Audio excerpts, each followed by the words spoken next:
రామ్మోహన్ రావు గారు. నమస్కారం అమ్మ, చెప్పండి. కవిత అరెస్ట్ విషయానికి వస్తే ఇప్పుడు ట్రాన్సిట్ వారెంట్ లేకుండా ఎలా అరెస్ట్ చేస్తారు అంటూ కేటీఆర్ ప్రశ్నించడం జరిగింది. కానీ కాకపోతే ఇది PMLA యాక్ట్ కింద కాబట్టి ట్రాన్సిట్ అవసరం లేదు అని ఒక వాదన కూడా వినిపిస్తుంది. మీరు లాయర్ కూడా కదా, మరి దీనికి ఏం చెప్తారండి మీరు?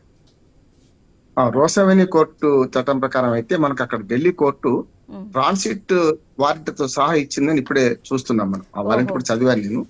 అదే ఢిల్లీ కోర్టు ఏం చేసిందంటే, యాక్చువల్ గా ట్రాన్సిట్ వారెంట్ ఏంటంటే వేరే రాష్ట్ర పోలీసులు వచ్చి ఇంకో రాష్ట్రంలో అరెస్ట్ చేస్తున్నప్పుడు, లేక వేరే జిల్లా పోలీసులు వచ్చి ఇంకో జిల్లాలో అరెస్ట్ చేస్తున్నప్పుడు మొట్టమొదటిగా ఏ కోర్టుకు హాజరుపరుస్తాం, దూరంగా ఉంటే రేపు హాజరుపరచాల్సి ఉంటుంది కనుక 24 గంటల లోపు అరెస్ట్ చేసిన తర్వాత 24 గంటల లోపు మనకు మేజిస్ట్రేట్ ముందు హాజరుపరచాల్సి ఉంటుంది కనుక ఒక్కోసారి కాకపోవచ్చు కదా, అర్ధరాత్రి చేయడం జరుగుతుంది కనుక ఏదైనా నియరెస్ట్ మేజిస్ట్రేట్ దగ్గరికి వెళ్ళి తీసుకెళ్లి ఆ నిందితురాలని తీసుకెళ్లి అక్కడ వారెంట్, ట్రాన్సిట్ వారెంట్ తీసుకుంటారు. మేము ఇక్కడ కాదు, మేము ప్రొడ్యూస్ చేసేది ఈ ఢిల్లీ కోర్టులో, లేకుంటే ఢిల్లీలో ఏ కన్ఫరెంట్ కోర్టులో అని చెప్తారు.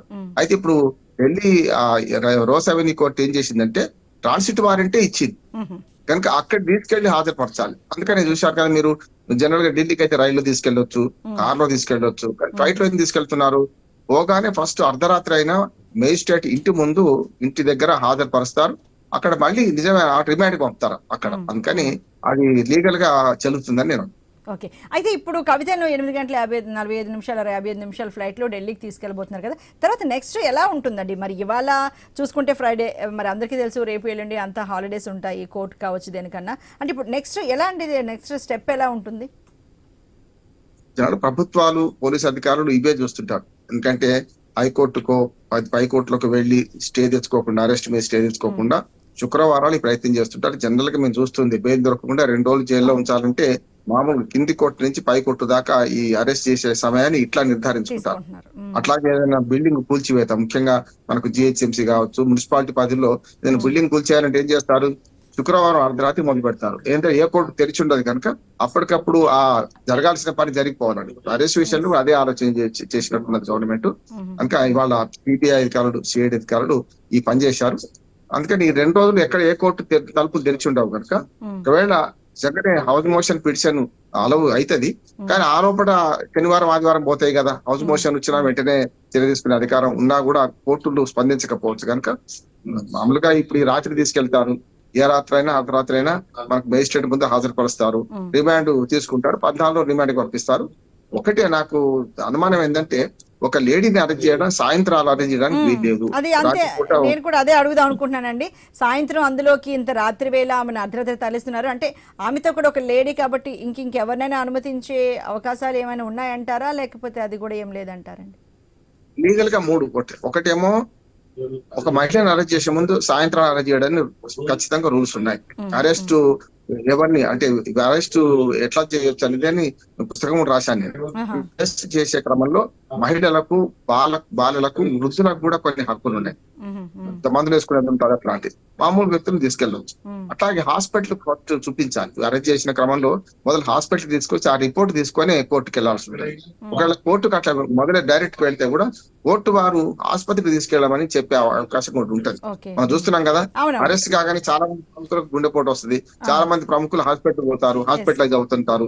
ఇవన్నీ చూస్తుంటాం మనం. ఇవైతే ఆరోగ్యవంతంగా ఉందని అర్థమైంది. కానీ ఆడవాళ్ళని అరెస్ట్ చేయడానికి 2 నిబంధనలు పాటించాలి. ఒకటేమో రాత్రిపూట అరెస్ట్ చేయడానికి వీలేదు, రెండోది మహిళా పోలీసులు ఉండాలి కదా.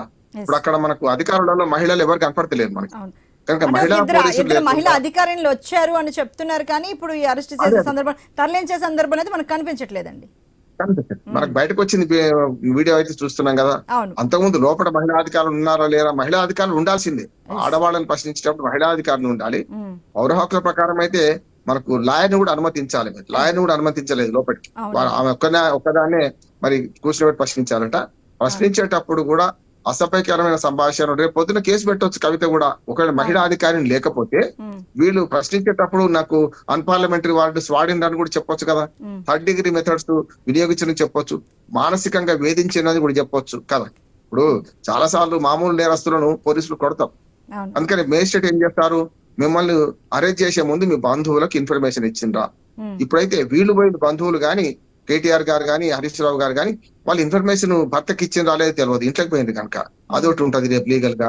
రెండోది ఏంటంటే మీకు మళ్ళీ ఎక్కడైనా కొట్టారా అని అడుగుతారు. మేజిస్ట్రేట్ రిమాండ్ స్వీకరించే ముందు చాలా ప్రశ్నలు అడగాలి. మీకు చూస్తే మనకు చాలా వరకు రిమాండ్ చాలా రొటీన్ గా చేస్తున్నారు. మన చంద్రబాబు నాయుడు గారు రిమాండ్ కూడా చూశాం కదా. ఆమె ప్రశ్నలు అడిగి రిమాండ్ తీసుకోవాలన్నా వద్దా అని ఆలోచన చేసింది. అట్లాగే ఇక్కడ కూడా ఏంటంటే రిమాండ్ చేసే ముందు దెబ్బల గురించి అడగాలి, తర్వాత బంధువులకు ఇన్ఫార్మ్ చేసిండా అని అడగాలి. ఇవన్నీ అడిగి రిమాండ్ చేయాలి. రొటీన్ గా చేయడానికి వెళ్ళేది, ఎందుకంటే పొలిటికల్ కేసు కనుక, ఇది ప్రముఖ ఎమ్మెల్సీ కనుక ఖచ్చితంగా ఇవన్నీ అడుగుతారనుకుంటున్నాను. ఢిల్లీ కోర్టు కనుక మరి ఎంతవరకు వాళ్ళ మీద ప్రభావం ఉంటది. తెలంగాణలో, ఆంధ్రప్రదేశ్ లో అయితే ఉండేది వేరే ప్రభావం. కోర్టుల మీద కూడా కొంతవరకు వీళ్ళు ప్రముఖులు ఇవి రేపు అరెస్ట్ చేస్తే రేపు రిమాండ్ పంపితే అనవసరంగా రిమాండ్ కష్టం అని చెప్పి మనం గతంలో చూసాం. మనకు రాజా సింగ్ గారి అరెస్ట్ విషయంలో రిమాండ్ తిరస్కరించారు. వాడు 41 నోటీస్ ఇవ్వకుండా మీరు డైరెక్ట్ రిమాండ్ ఎట్లా తీసుకొచ్చారు, మీరు నోటీస్ ఇవ్వండి మొదలన్నారు. కనుక వెంటనే రిమాండ్ తిరస్కరించి వాళ్ళు ఇంటికి పంపించారు. తెల్లారో మర్నాడు నోటీసులు ఇచ్చి అరెస్ట్ చేశారు. కనుక ఈ సిబిఐ రూల్స్ ప్రకారం కూడా నోటీస్ ఇవ్వాలి కదా. ఇంకొకటి, మనకు మానవ హక్కులు కానీ పౌర హక్కులు ఏం చెప్తున్నాయంటే, ఒక వ్యక్తిని నిర్బంధంలోకి తీసుకుంటప్పుడు వారు పారిపోతారు, మనకు దొరకరు అన్నప్పుడే నిర్బంధంలోకి తీసుకోవాలి. జనరల్ గా వేసి విచారణప్పుడు తెల్లారితే, ఇప్పుడు మనకు శోభరాజు చూసాం మనం, చార్లెస్ శోభరాజు వెళ్ళిపోయాడు, దేశాలు వెళ్ళిపోయాడు. అంటే అరెస్ట్ కు తగిన కారణాలు చూపించాలి. వీళ్ళు ఇప్పుడు తాను ఎమ్మెల్సీగా ఉంది, బాధ్యతాయుతమైన పదవిలో ఉన్నది, రేపటికి విదేశాలకు వెళ్ళిపోదు. ఇటువంటి అప్పుడు అరెస్ట్ ఎందుకు చేశాం అనేది చూపించాలి. అరెస్ట్ కు 2 కారణాలు. ఒకటేమో దేశం విడిచిపోతారనో, లేకపోతే మళ్ళీ దొరకకుండా పోతారనో, కరడు గంట నేరస్తులను అరెస్ట్ చేయొచ్చు. రెండోది ఏంటంటే సాక్ష్యాలను తారుమారు చేస్తారు అనే అనుమానం వచ్చినప్పుడు కూడా చేయొచ్చు. 2.5 ఏళ్లుగా నడుస్తుంది కేసు, ఈ సాక్ష్యాలు ఏది తారుమారైంది. ఇంకొకటి కూడా వెలుగులోకి వస్తుంది, అంతవరకు నిజం తెలియదు నాకు, కానీ పోలీసులు చెప్తున్న ప్రకారం ఏంటంటే మొన్నటి దాకా ఆమె సాక్షిగా ఉన్నారు ఆ కేసులో. ఎప్పుడైతే రాఘవరెడ్డి అప్రూవర్ గా మారిండో అప్పటి నుంచి ఈమె ఛార్జ్ షీట్ లో నిందితురాలుగా చేర్చింది. అరెస్ట్ చేయడానికి అది ప్రధాన కారణం అని నేను అనుకుంటున్నాను. ఏదైనా ఇప్పుడు పొలిటికల్ గా ఇది చూస్తే బీజేపీ బీఆర్ఎస్ ఒకటి కాదు అని నిరూపించుకోవడానికే ఇప్పుడు ఈ పని చేసింది. ఒకవైపు మోడీ పర్యటన జరుగుతుంది, ఇంకా మాట్లాడుతూనే ఉన్నారు. అసలు మోడీ పర్యటన ఎటు పోయిందో అసలు హైలైట్ గా ఆల్సింది ఆ వార్త, అది పోయింది. ఇప్పుడు ఇవాళ కవిత ఈ వార్త వచ్చింది. అంటే ఇవాళ బీజేపీ కూడా ఏం ఆలోచన చేస్తుంది అంటే, ఒకటి మేమిద్దరం ఒకటి కాదు. కాంగ్రెస్ మొన్నటి దాకా అసెంబ్లీ ఎన్నికల్లో ఈ పాచికను ఉపయోగించింది, అందులో సక్సెస్ అయింది. కాంగ్రెస్ పార్టీ సక్సెస్ అయింది, బీజేపీ బీఆర్ఎస్ ఒకటే. ఇప్పుడు కూడా కాంగ్రెస్ ఏమంటుంది, బీఆర్ఎస్ కి వేసినా బీజేపీకి వేసినట్టే, బీజేపీకి వేసినా బీఆర్ఎస్ వేసినట్టే అంటున్నారు. మేమిద్దరం ఒకటి కాదు అని నిరూపించడం. అంటే అసెంబ్లీ ఎన్నికల్లో ఏ తప్పు చేసిండ్రో, ఏ స్ట్రాటజీ ఉపయోగిందో ఇప్పుడు ఆ వర్కౌట్ చేసుకోవడానికి ప్రయత్నం చేస్తున్నారు. అది ఒకటి ఆరోపణ. రెండోది కూడా ఇంకో కోణం కూడా ఉంది. రెండో కోణం గురించి మీ నుంచి తెలుసుకున్నందుకు షార్ట్